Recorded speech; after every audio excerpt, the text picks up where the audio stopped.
Welcome to the Nonprofit Learning Series. Today's topic is Board of Directors Development, Governance, and Structure. Several months ago when we booked this, we had no idea that the world was going to look like it does today. And when we scheduled these three panelists, it was to talk about board governance. What does it look like? What does a good board look like? But now it's turned from that into what does our board need to be doing right now? And what I'm going to do is I'm going to introduce our three speakers. And if you're taking notes, what I'm going to advise you to do is to have two columns. One column is that this is normal, whatever normal is. And then the column on the right is what is it that we need to be doing today, given the environment the way it is. Let me introduce our three panelists. Our first one is Kathy Borgen. She's heavily involved in a number of worthy Vail Valley organizations, including being a guiding force in the founding of the Gore Range Natural Science School, which is now Walking Mountain Science Center, and the Eagle Valley Land Trust.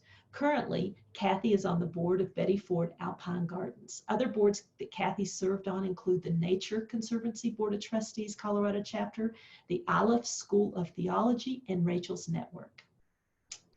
Next, we have Kathleen Eck. She's had a successful 25-year career in corporate and transactional law. She now works full-time as a real estate broker. She currently serves as chair of the board of Bravo Vail and on the board of the Lake Creek Metro District. Over the past several years, she served as chair of the Women's Foundation of Colorado and on several higher education boards, most recently on the Board of Trustees of Colorado Mesa University. And then we have Dale Mosier. He's the chairman of the Vail Symposium Board of Directors. Prior to that, he was a program volunteer, board member, and chairman of the program committee. He is also a longtime Walking Mountain Science Center board member and the treasurer. Dale started his career in engineering before going into sales and marketing. He then ran companies for his last 25 years in the plastics and computer industries. Help me welcome our three board members. The way that we typically do these nonprofit learning series is that I start out with just an overview, just a background. And so from your perspective in a normal environment, what is the role of the board of directors? And is that any different right now in the situation we're in now? And anybody can start.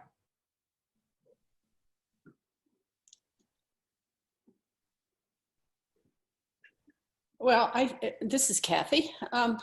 You two up there, you should have started.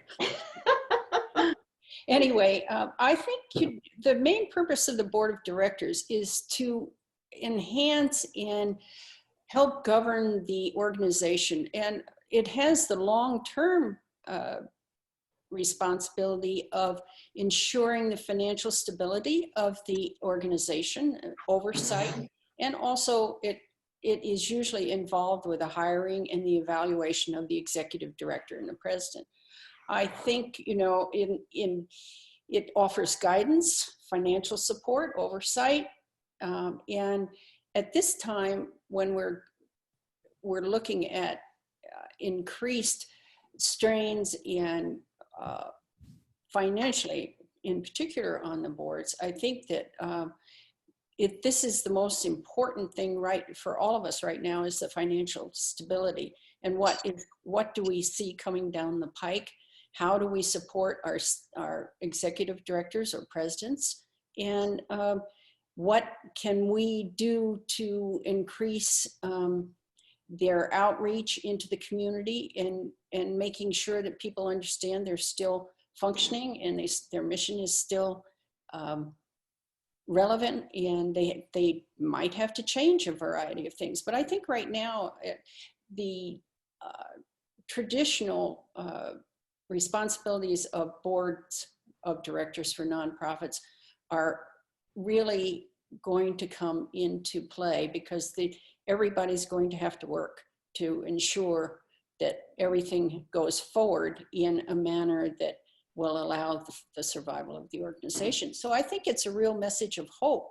If you've got a good board and you've got a board that's energized, loves the mission, and likes the staff, thinks the staff is good at doing a good job, you bring yourself forward and you help out.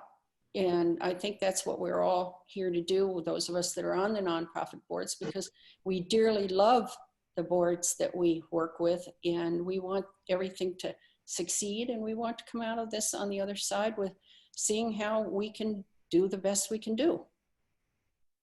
I think Kathy had some good words in response to that. One of the things that I would add, in my view, there's a significant difference from nonprofit to nonprofit based upon the size of the organization, based upon what its mission is, based upon the strength of the staff, and especially the executive director. And so with that, it seems to me that an important aspect of the board is to recognize those issues and be helpful, regardless of where the size is and the capability, to be realistic and supportive to assist that particular organization in achieving the objectives that are to be achieved. And I think one of the things that's happening now with the coronavirus situation, which is a real calamity from a country perspective and so impactful, that we have to be thoughtful about how do those changes, and we don't know all of the changes, but we certainly know some of the changes that will be taking place. How does that relate to what our core mission is?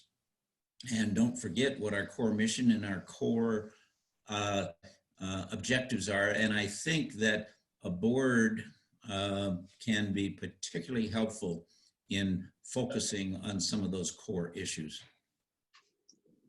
Thanks, Dan and Kathy. I would agree with what has been said. I would also add that just from and I'm coming at it a bit from a legal perspective here, a board is really the highest level of oversight of an organization. And it is critical that every board member now be engaged. This is a very important time to communicate with board members, to reach out to them, to get their insight, get their input, and recognize that they have ongoing fiduciary obligations and responsibilities to the organization that they really are in charge of. They are the executive director or CEO, whoever is the point person on the staff level, is a solid line to that board, and typically the only solid line to that board.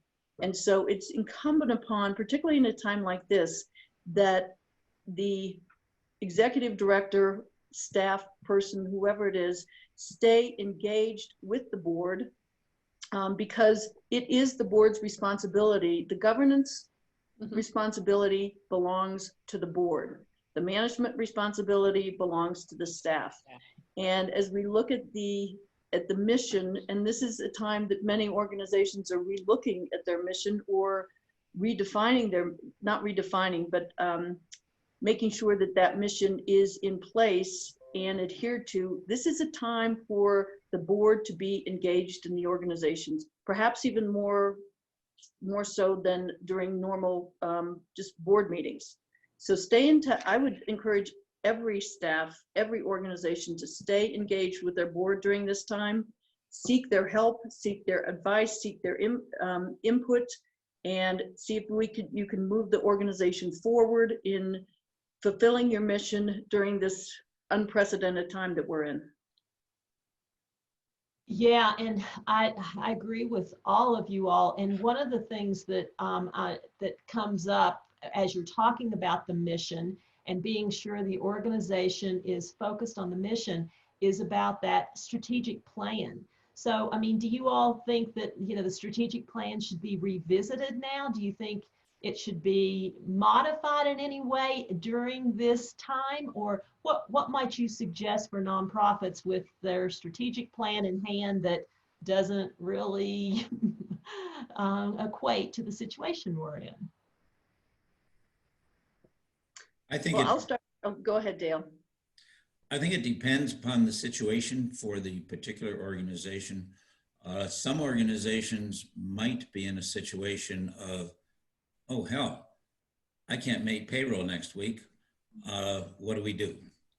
Well, in that situation, it's tough to think strategically if you haven't already gone through that process, but you have to survive first. And hopefully most of the organizations, most of the people on the phone are not in that situation. And so in that case, I would say these are new times. It is such a different world that we are all in right now. And I think there are going to be significant ramifications, some of which we probably perceive, many of which we probably don't really understand or perceive, that are going to change how we as a culture and a society interact in many ways. And I think now is the time for the board and key staff to be thinking about what does that mean for our mission? What does that mean for the people we're trying to serve? And what does that mean for who we are right now and where we should go? I agree with Dale's comments. I do think it's an appropriate time to take a look at your strategic plan. But as Dale said, these are unprecedented times. Portions of the strategic plan may still be in place, but you may need to revisit it, and some is a matter of survival. Hopefully not so for those who are on the phone, but I think it's time to look creatively at how the organization can sustain itself through these times, fulfill its mission, and then get back on whatever is going to be the new norm. But I do think it's always a good idea to familiarize yourself and revisit a strategic plan and see how you might be able to utilize some of the thinking that was done, not in a time of, you know, for some panic, but in a very rational time. That's when the strategic plan was instituted and creative. So take a look at it and see if it can help guide you through some of these times. I agree with what both Dale and Kathleen said. I think one of the things that really needs to be looked at, obviously, but is the budget. And how will the budget be impacted by what happens, particularly for those of you in Vail, and the downturn with so many people leaving, how many businesses will stay open, these kinds of things. And that means looking at the strategic plan and how you can pair it or how you can make it, massage it to work with a reduced budgetary, reduced financial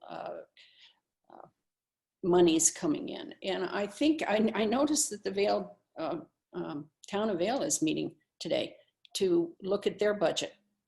And I was reading it and how they were looking at it to cut down where they could cut non-essential pieces, where they could defer and maybe bring those back later on and after they see how things are going to fall out.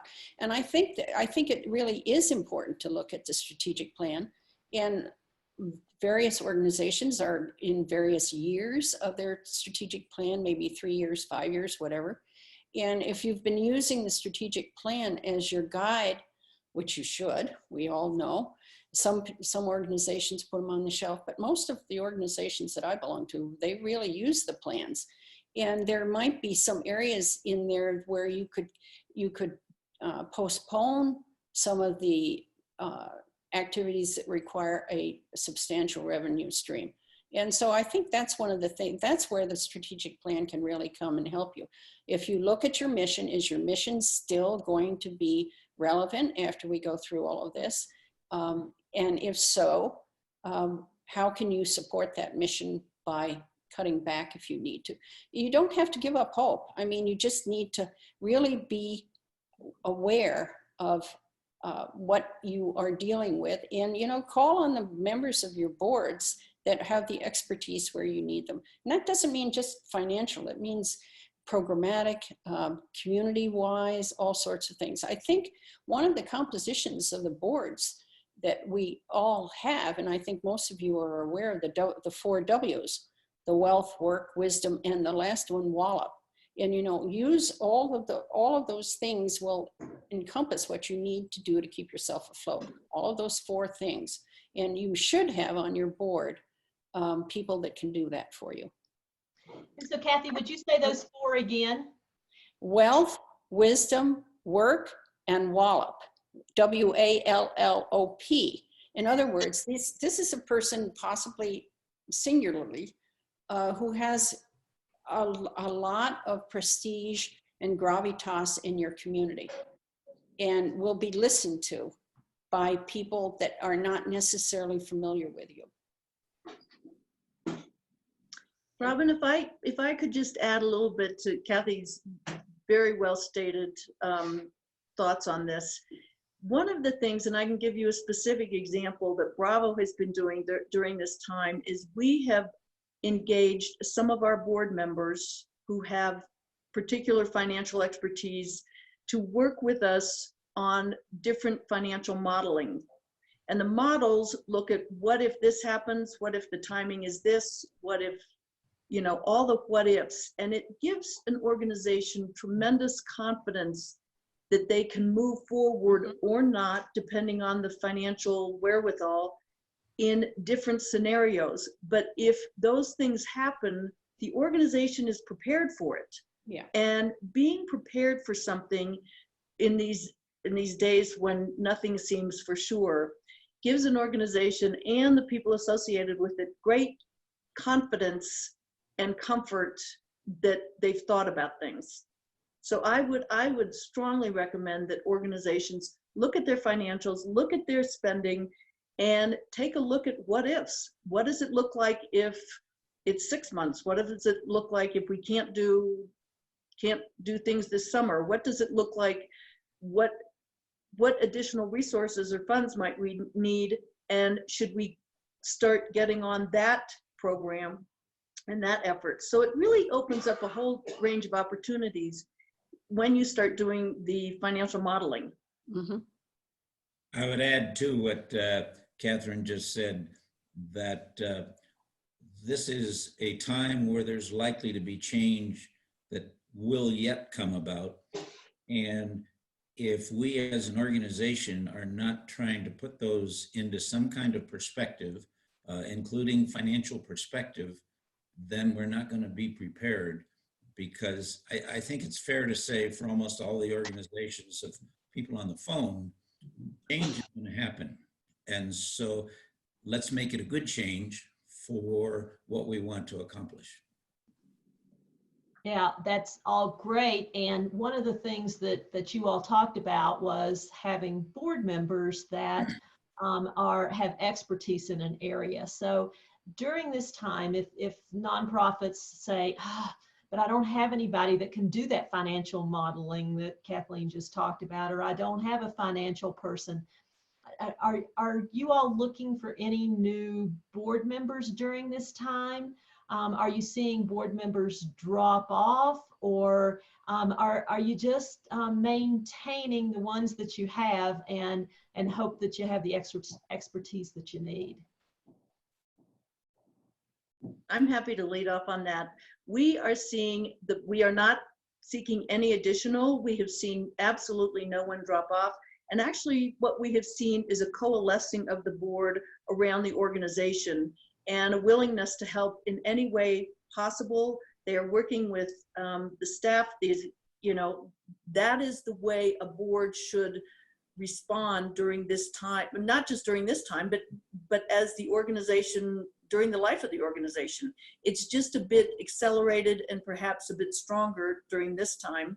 And what we have found interesting is that I think all of us have, that the technology that some of us had never even heard of, like Zoom before this all happened, is actually an incredible tool for all of us to use to connect with people. and connecting during this time and staying connected, not just with family and friends, but within the organization and among your board members is critical.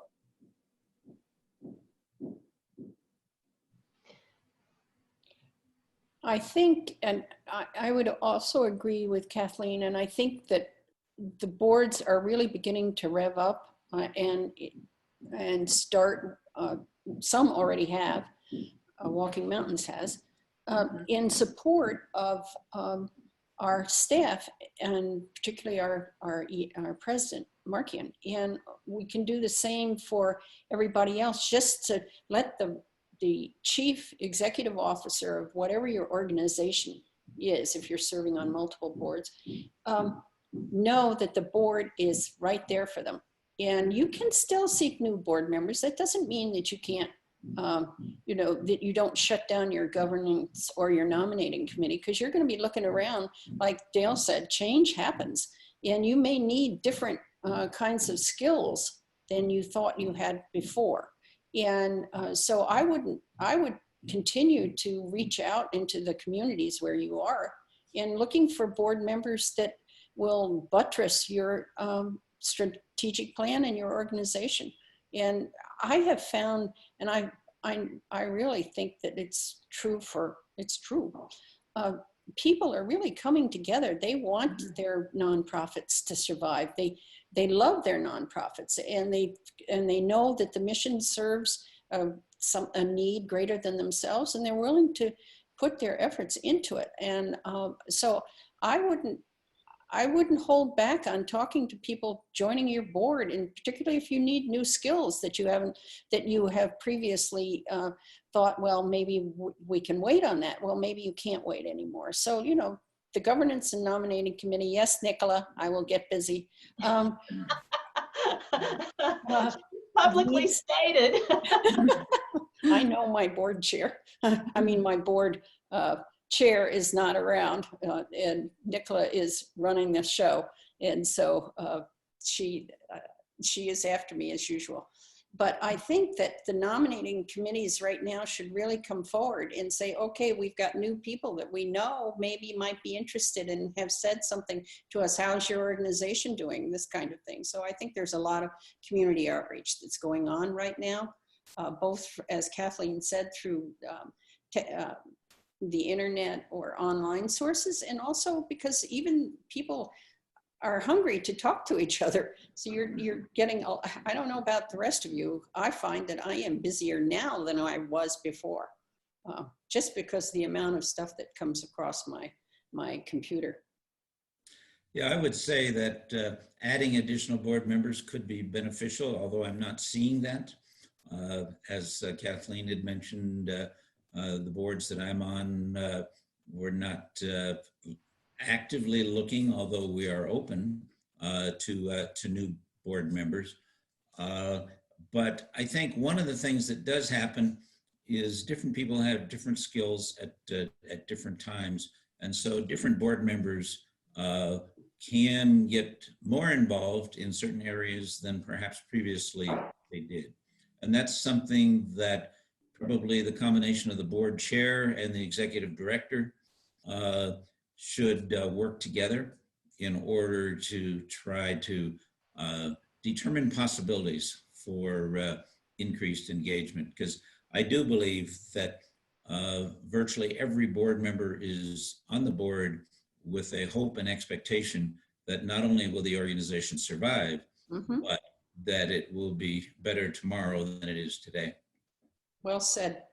Yeah, and so two things that you all said that I think are important. One is, I was going to ask the question, what are you looking for in board members? And these times right now are helping us all know what we need in our board members are those who are willing to jump in and help. They have a passion for what we're doing, and they're saying, what do we need to do here? How do we be sure that this organization not only survives, but we come out smelling like a rose from all this? And then, Dale, one of the things that you just said, it's almost like doing a survey of our board members for what skills and talents they have that we may not have even known, that they may not have told us, And during these times, we need some different types of skills than we may have needed 1 month ago. And so, yeah, so that's perfect as to what we need to look for in board members. And so when we talk about board meetings and how often boards should meet, I know some boards meet every month and some meet every quarter and some meet only annually. And first off, you know, how often do you feel like the board needs to meet? And then secondly, how often do you think the board needs to meet right now during these times?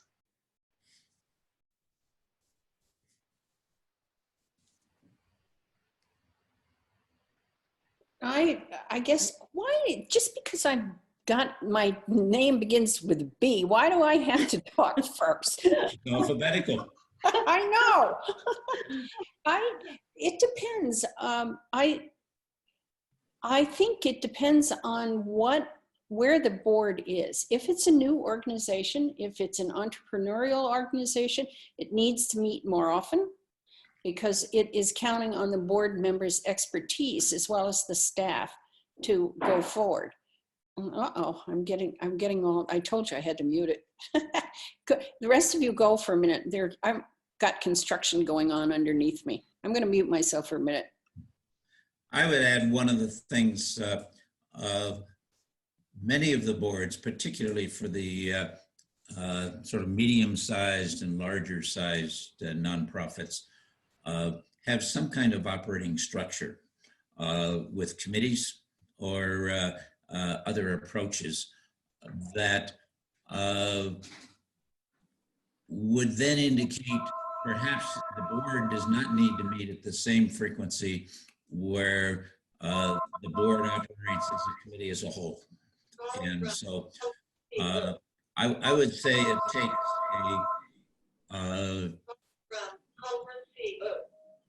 enough frequency in order to be in touch and to have an impact, but not to be overbearing, recognizing that the executive director and staff have the responsibility to manage, and they need room to be able to do that.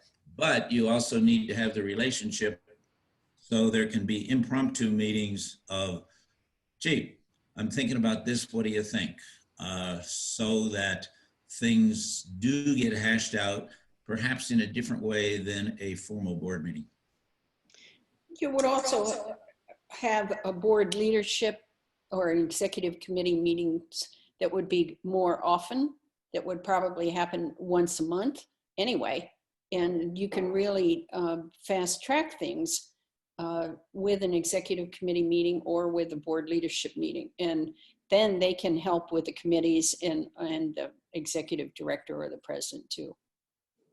I would agree with all of that. I think that there's no magic number for the number of board meetings per year. I think probably the minimum in most organizations is 4, some are going to 6. I think that if the governance documents are set up well, you can always call a special meeting, and you can get a lot done through an executive committee and other committees that are established in your governance documents. That is a very effective way. I think the point of having meetings is to make sure that people are engaged, that they understand what's going on, and that they can participate in the organization. So meetings need to be well thought out. You know, again, there's no magic number, but I applaud those organizations that have committee structures that really engage board members in a meaningful way and that work with the staff on a pretty frequent basis to make sure that the board members are engaged and that the staff, which usually is the case, is proceeding along their lines of managing what the board has put in place strategically. I think that, again, there are different ways to do it, and there's no magic number, but we need to bring boards together enough that they feel as though they are an organization and can fulfill their role as a board member, but not so often that it's a burden on the board. So committees are a great way to do that. I had something to add too, to what both Dale and Kathleen said.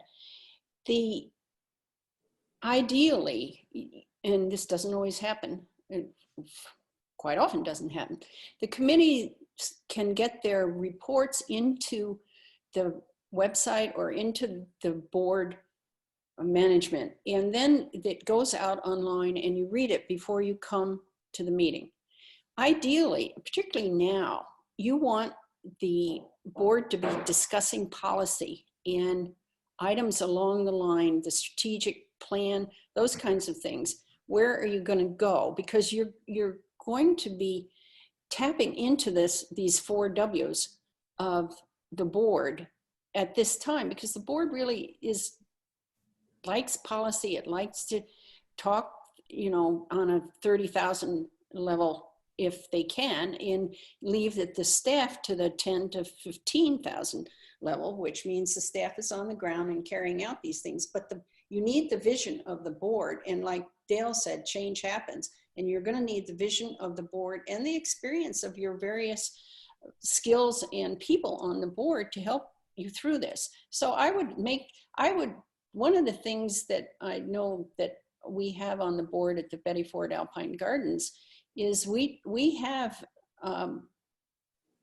Nicola has instituted certain areas of education for the board that we can't get at our board meetings because we're doing the policy, but what some of the other things that that the staff is doing and some of the other programs, and they make it very much more interesting, and it rounds out what you can see what the organization is doing in the bigger picture. And I think that is enticing to board members to understand that they're part of a bigger picture. They're not just down dealing in the weeds. Kathy brings up a great point in terms of board education. One of the things that I've always supported and in some instances initiated is really a board education day. For new board members, they spend part or an entire day learning about the organization, going through financials, learning about the programs, learning about why they do what they do, and they look at the strategic plan, and they really spend time learning about the organization from the get-go, which helps them not just engage in the organization, but be value added to the organization as a board member, because they really understand what the organization does, how it's structured, what the financials are, what the how it's managed, all of the details that sometimes I think boards take for granted, or sometimes people just add board members, but they're not really educated about the organization. They think they like the mission. It's, their friends are on the board, but it's important to get people engaged in the organization from the get-go. And one of the things that I heard both Kathleen and Kathy talk about is an effective board meeting, to have the board members read the information before they come. One of the things we hear is that boards come together and they feel like they're just being talked at, that they could have just read the information, that they didn't need to come to the board meeting. So talk a little bit about what that meeting should be about, as opposed to just regurgitating the materials that we send out beforehand that the board should have read. What would an effective board meeting look like? What's included?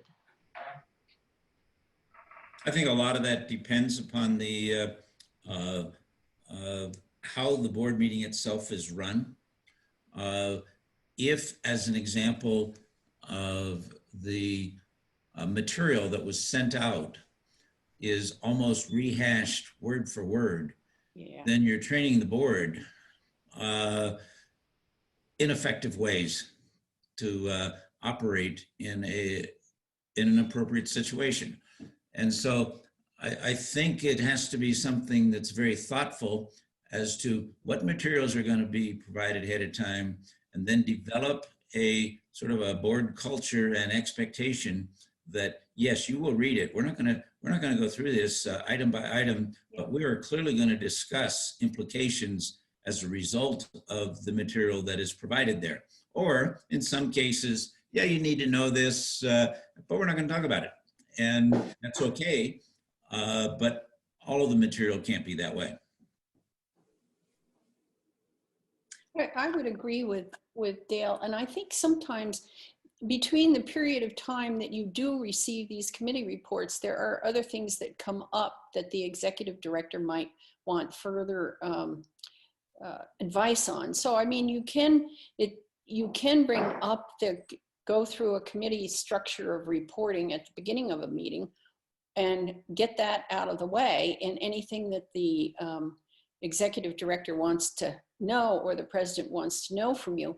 And then you can go into an education piece. Yeah, and that means like I spoke before, what are some of the activities, or what are some of the programs that the organization itself is doing that we don't, as board members, know as much about? And it's fascinating to find out some of the ramifications and the networking that's going on between organizations that we had no idea that our particular board might be doing.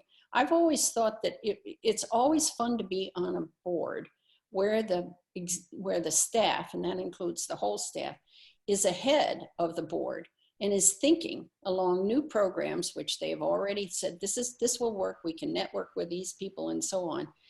These are fun things for the board to find out, because it shows the outreach for the mission and that sort of thing that is going on all the time. The staff is always looking for opportunities, not necessarily within their budget and that sort of thing, but they're bringing forth new ideas, fresh ideas that come into the mission and make the mission a broader and fuller one. And I think that's part of what board education is about. It's not just sitting there and listening to what the organization is presently doing, but what it might be doing on the outside that you aren't even aware of as a board member. I love sitting on boards like that, because you feel like, boy, are they competent. They know what they're doing. And it's fun to go along for the ride. I agree with both Dale and Kathy on that.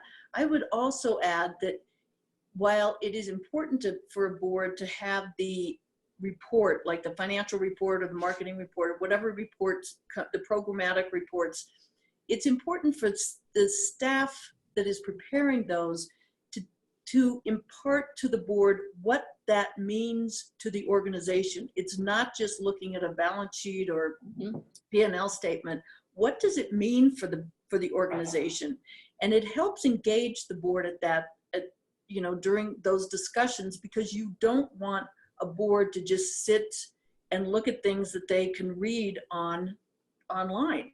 It's not a good use of their time, and it's sort of not respectful for the whole organization. Make good use of the time that you have in a board meeting. And I think also there should also be time for, obviously, discussion.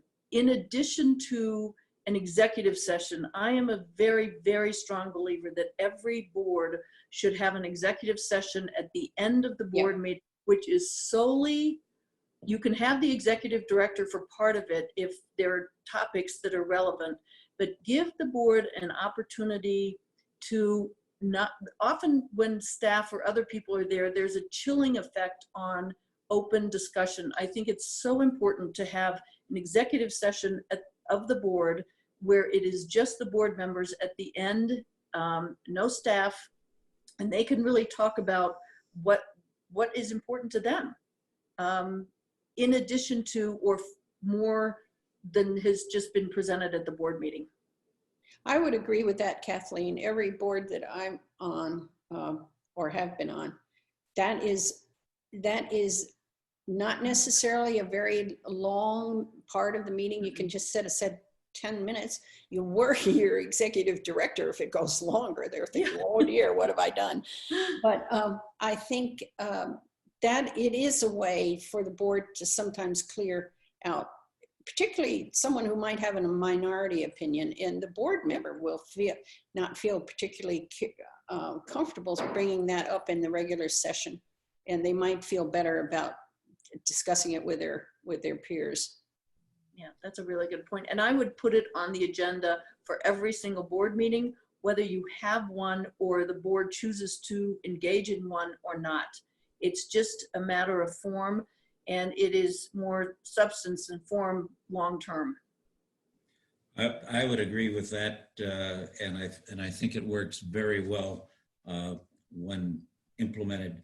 One of the things a little bit different that I think is important also is almost all of the organizations have activities in some way, and figuring out how to get the board members to attend some of those activities so that they develop a better understanding of what the organization does within the specific community on a more personal and individualistic basis is an important aspect of sort of board participation and sort of better being a better board member. That's a great point. Yeah. So what I hear all of you all saying is that sometimes boards don't want staff in any of the board meeting, but I think I hear all of you all saying that it's important for staff to be in at least part of the board meeting and then to have a closed session too. Would you all agree with that? I would, yes. I think the closed session is a small portion of the total length, but important to have. Good. Oops, Kathy, you're on mute. Yeah, the hammer is going upstairs. Sometimes, nothing happens. But everybody's satisfied. They don't need to talk or anything along that line. But I think it really is important. And I'm also a believer in including much of the staff, or at least senior staff, in the board meetings. Good. And then you can go to the executive session if there are things that are not there. But I think it's good for the staff to be a little bit more acquainted with their board members, and then they know who is representing them out in the community. I think so. I don't have a problem at all with having senior staff at board meetings. Good. I think it's a great idea. Okay, good. Okay, so we're going to move into, if you all have any questions, I'm going to ask you one that somebody has sent in. And if you all have any questions, we'll do that. We'll keep rolling and with answering your questions and then some of the ones that we have too.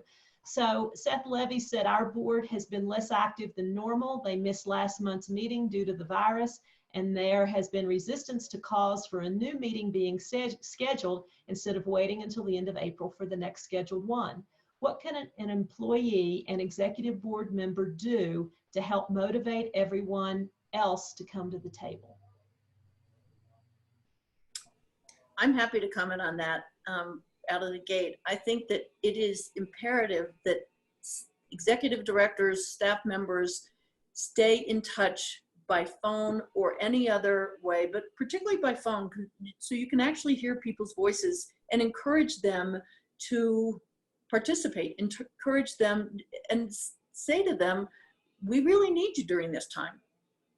And we appreciate your contributions. We appreciate you helping us during this time as well. I think that it is a time to reach out to the board members. You can call a special meeting if you can have, I don't know if the organization has an executive committee, but it is important for boards and or committees to meet during this time. It is really, really important to have that conversation continue during this time because it is so unknown. I think it's also important, though, that the board meeting be an effective board meeting. To have a board meeting, just to have a board meeting is counterproductive. And so that would imply to me that the executive director and perhaps the chairperson in this particular situation need to sort of spend a little bit of time trying to figure out, okay, what are some key issues that we want interaction on that we're concerned about? And they're not totally made up, they're real, and can lead to good discussions so that you can then go to the board and say, here's some things we want you to think about, and we want to have our meeting next week or whatever in order to talk about that. I would agree there also.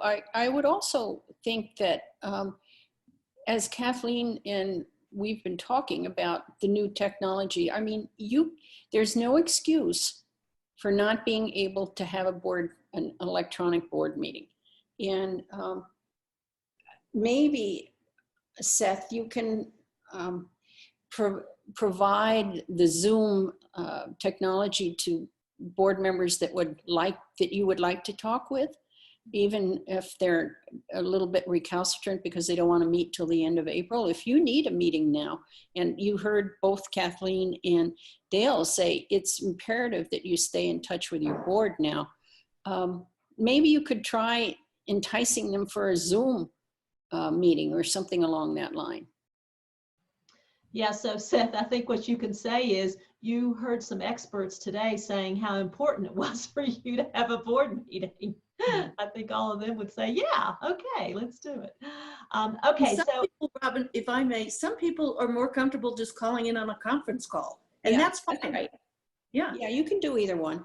yeah, just make them comfortable with whatever means they want to participate in the meeting. Yeah, Zoom provides that. I mean, they do provide if you don't want to be seen, the other thing is if you don't want to be seen, you can just put yourself out of the picture. right. But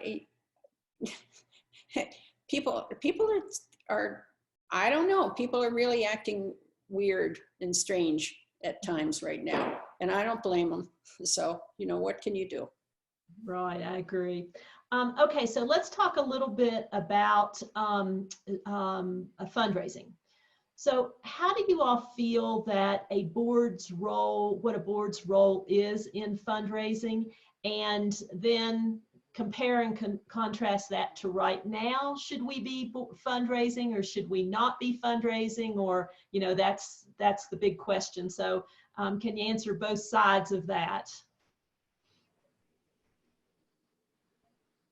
I think an organization for almost all of the nonprofits is virtually continually in a fundraising mode, sometimes of greater intensity based upon functions, but they're thinking about it, they're preparing people, they're soliciting. And so it seems to me you should not be bashful, because times are tough, because we've just had a financial decline of significance, and that can impact some people. On the other hand, it's not going to impact everybody. And so you need to be sort of open, easy, out front, and dealing with fundraising. And each organization, to a certain extent, has its different strengths and ability of being able to do that. But I think in pretty much all cases, the board is involved in some way that would be driven by interactions with the executive director, and maybe a development committee if you're big enough to be structured to have a development committee. I agree with that. I think that there are strata of donors, particularly in this community, that go from those who are less impacted, certainly by what is going on, to those who are probably very impacted by what's going on. But I think that the organization keeps in mind that what their mission is, and if they need additional funds or they want to keep on the development front at this time, it is certainly not a bad idea to do that. Some can be a soft ask, some can be, we really need your help in this way, which is more of a one-on-one. but it's a great way to keep in touch with your donors. Let them know what you're doing during this time. Let them know that you value their support. And I think we'd be surprised at how many answer the call. I would agree with that. And maybe we can take a page from the what's going on in the healthcare situation right now, where people are coming back. They're retired doctors, retired nurses are coming back to help. And that takes into account how do we approach our former board members or our former donors, like Kathleen was talking about, and tell them, you know, you're not off the hook. You're still, you know, we loved you while you were part of our board, and can you help us now because you've maintained a relationship. Many boards don't let their retiring board members off the hook, and certainly Walking Mountains doesn't. There are several of us that are emeritus and emerita that go to all the board meetings just because we love the board, but we're all active. And I think if you've got an advisory board, this is the time to pull your advisory board in. And a lot of them have fundraising capabilities. That's one reason why they might be on the board. They might not be serving on your governance board, but they might be on your advisory board. And I think this is the time to pull in your markers if you can, and talk to these people that you haven't necessarily done anything with. And I know that many of the development people that are listening to this are already doing that, but you might have to go down and burrow deeper into what your past organizations big donors are, or where are they available, or you know, that sort of thing. I think you just it means you have to widen out right now, and I can hear them all those development people saying we're already doing that, but you know, it's maybe there are areas where there might be a program, or there might be something that is addressing what's going on right now with the organization, that because of the situation, the financial situation, that calls for a new procedure or a new way of looking at the donors. And thank you, Kathy, for your continuing support. I've been around a long time. And this is actually an opportunity to reach out to people that you may not have been in touch with, as Kathy was talking about, and I think Dale. Dive deep into those lists that you have. Give them a reason to respond to you. Tell them what you're doing, and help them understand that their contribution, their support is very essential and very needed and very, very appreciated during this time. Great. So look at it as an opportunity. I agree. And so I love those answers, and I'm sure the development people do too. It's 3 minutes till 2. So what I'm going to do is, we've got a bunch more questions, and I know you all are going to have offered to stay around, but for those that need to drop off at 2, let me just tell you when next week's is, and then we will just continue with the panelists answering questions. Next week is Thursday, April 16th. But before I do that, let me just say the Nonprofit Learning Series, we are lucky to have supporters for that. We have the Bell Valley Partnership that's a sponsor, as well as Mountain Youth and also US Bank.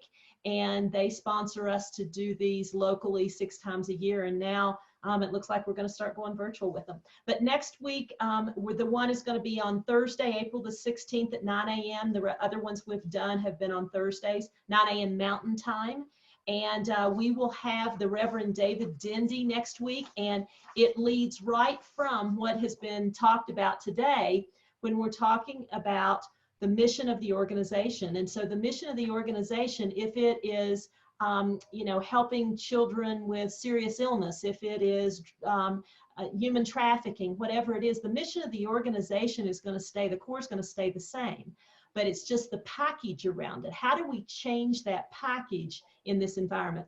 And Reverend David Dindy has been an ordained pastor for 30 years, but he's also a stand-up comedian.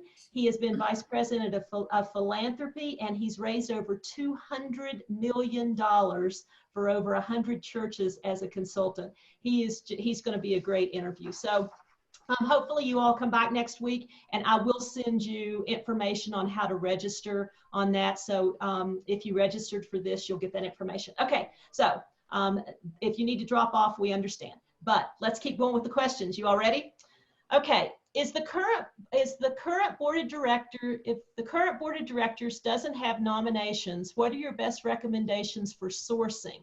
Do you publicly list skill set desired? I am also seeking a chair, starting startup mode for a nonprofit. So if the current board of directors doesn't have nominations, what are your best recommendations for sourcing boards? Do you publicly list the skill set desired? It seems to me the most boards, particularly very small boards, are going to be started, developed based upon personal connectivity. Yep. And that personal connectivity is a combination of an individual and a mission. And if the mission is really the thought process of one individual, then that one individual is going to have to reach out. And I'm not so sure an advert in the Vail Daily is going to be the way to do that. It's going to be figuring out who are candidates and who makes the most sense, and just doing a lot of networking and a lot of legwork.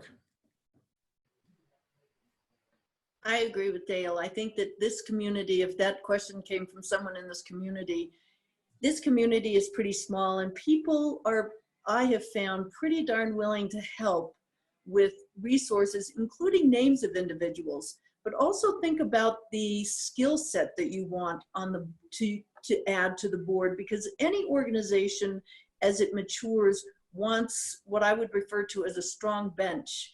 You want people that if someone terms off, if someone resigns, if someone retires, whatever happens to a board in the normal sense of the life cycle of a board, you want a strong bench to be able to identify people that have indicated an interest in that organization that you can tap to move up if you have an advisory council or just from the outside.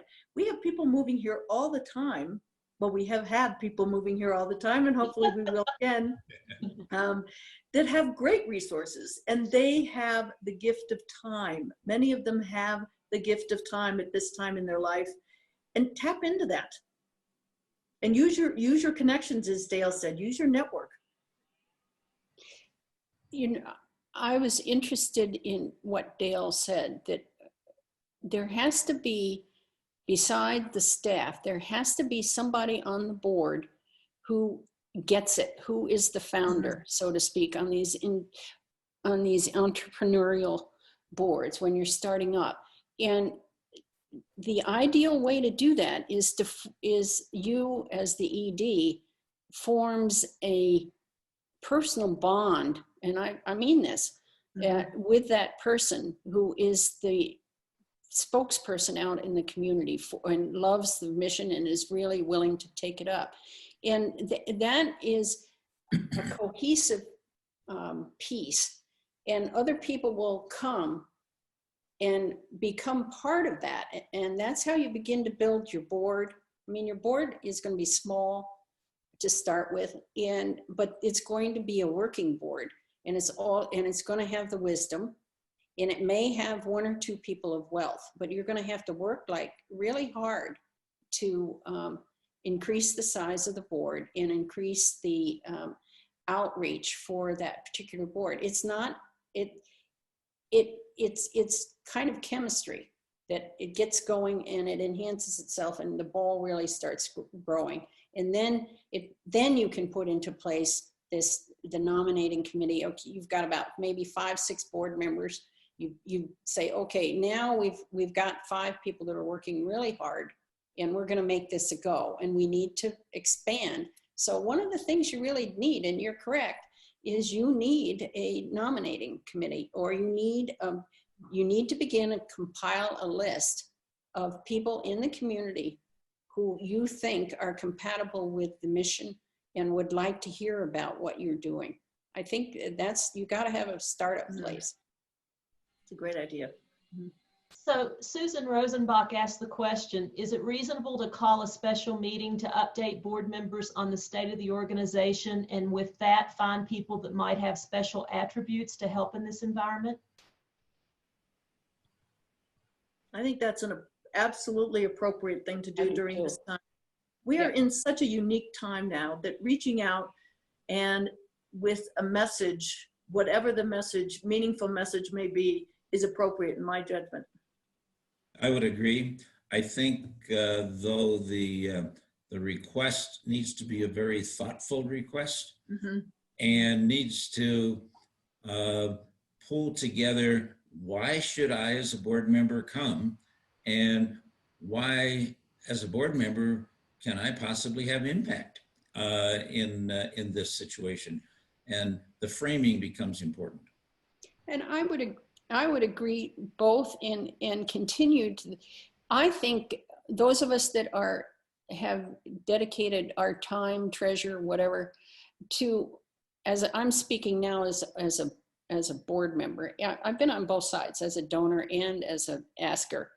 And I think it's important that the board that is called, because the board really wants to know if they really would like to know, and it's suspicious if there's a silence through all of this.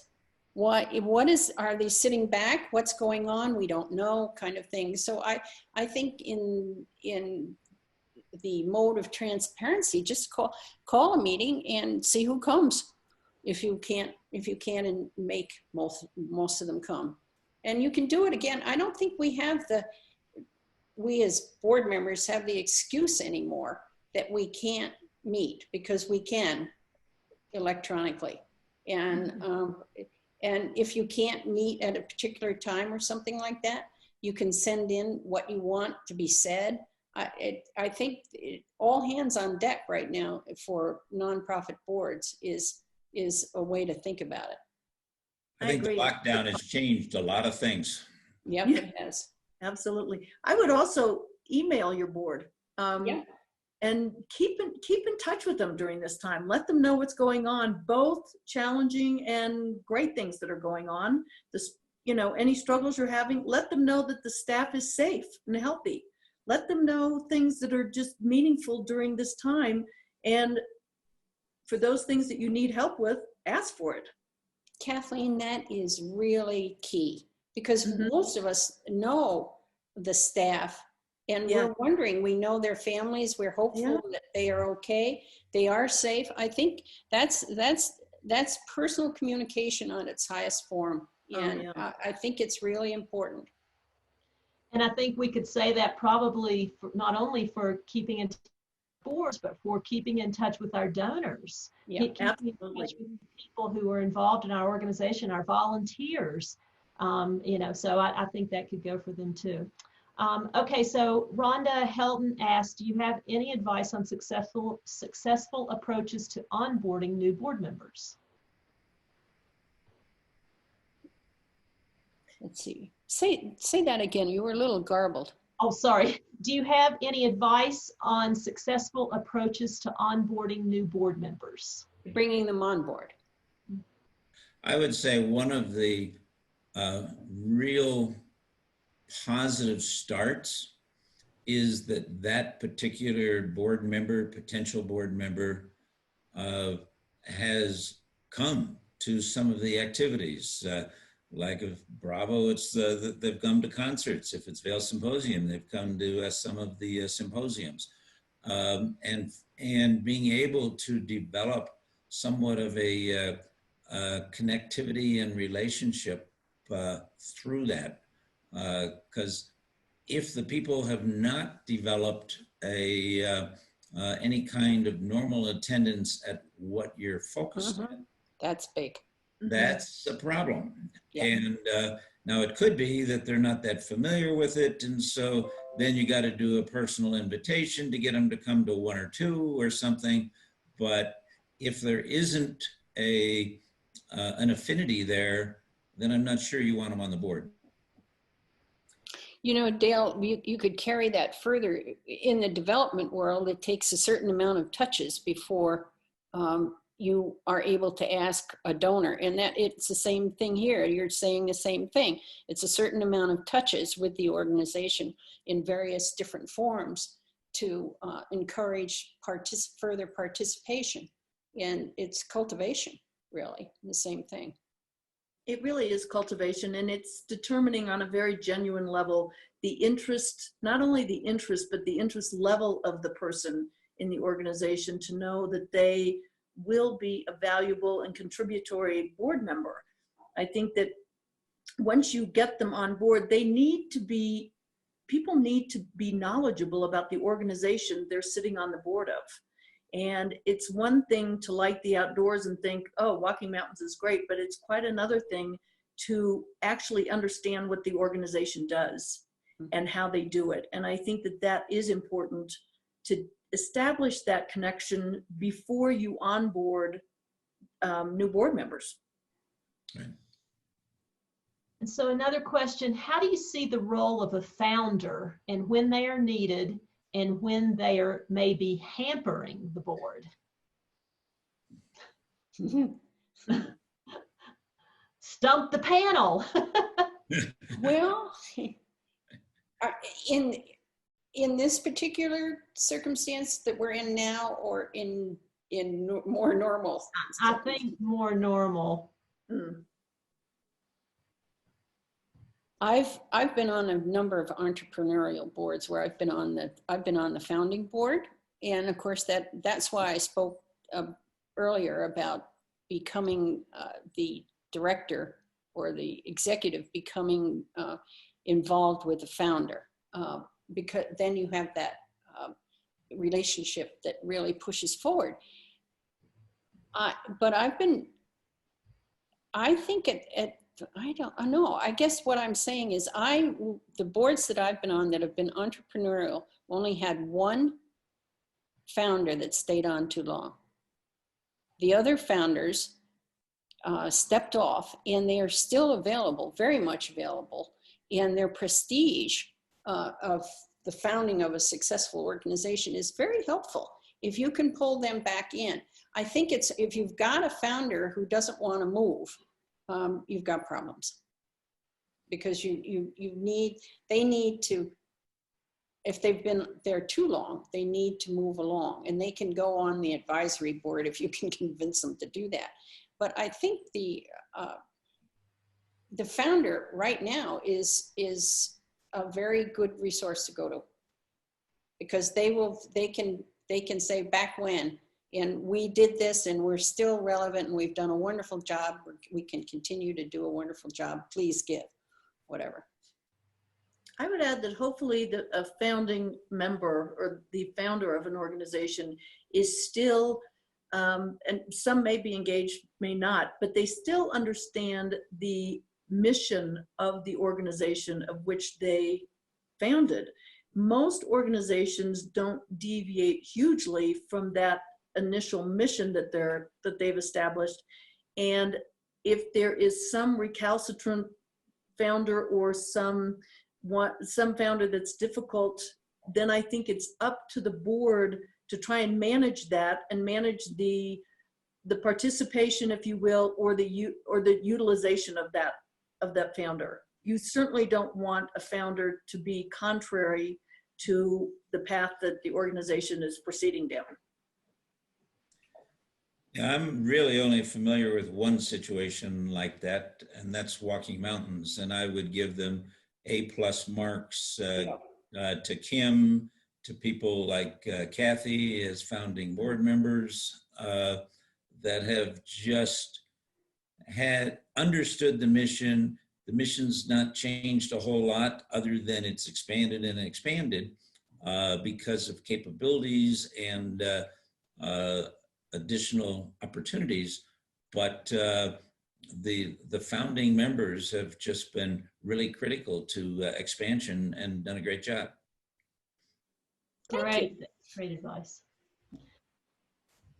Was the question really to how that Kathleen sort of addressed, how to move the founder along? Is that the How do you see the role of a founder and when they are needed and when they are maybe hampering the board? So I think you all answered both of those. You know, what do you do? Okay, one more question because we're almost at 2:15. So I love the executive session at the end of the board meeting.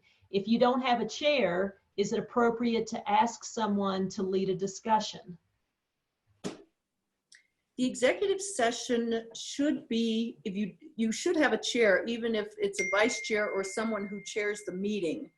They can then call, if I'm understanding this question properly, they can then, just in accordance with the agenda, just proceed to the executive session, and they may want to have the executive director or the CEO, whoever is the lead, and they may want to have additional staff for at least a portion of the executive session. But in my opinion, there should always be a segment of time that just allows for the board members to communicate openly and typically it's at the end of the board meeting. I hope that answered your question. Actually, I saw that, what you said, Kathleen, and I also saw the difficulty of identifying somebody to lead an executive session, which really needs to be an executive session, closed one. Perhaps the person that is most involved with whatever the issue is that's on the board can lead that executive session. If you want to give them a title, can you lead right now? Can you lead this executive session because you are the one that is most interested in addressing it? If you don't have anybody that you can, any officer of the board that is willing to do it. Yeah. I think the most important aspect of the executive session is interaction of multiple board members. Right. And I tend not to be so concerned about who's leading it unless that particular person has such a dominant personality that he or she precludes people who have a partial opinion from expressing their opinion. That's a great point. In an executive session, you want nothing that chills the discussion, the openness of the discussion. That's right. Great. Well, thank you all very, very much for sharing your wisdom, your experience.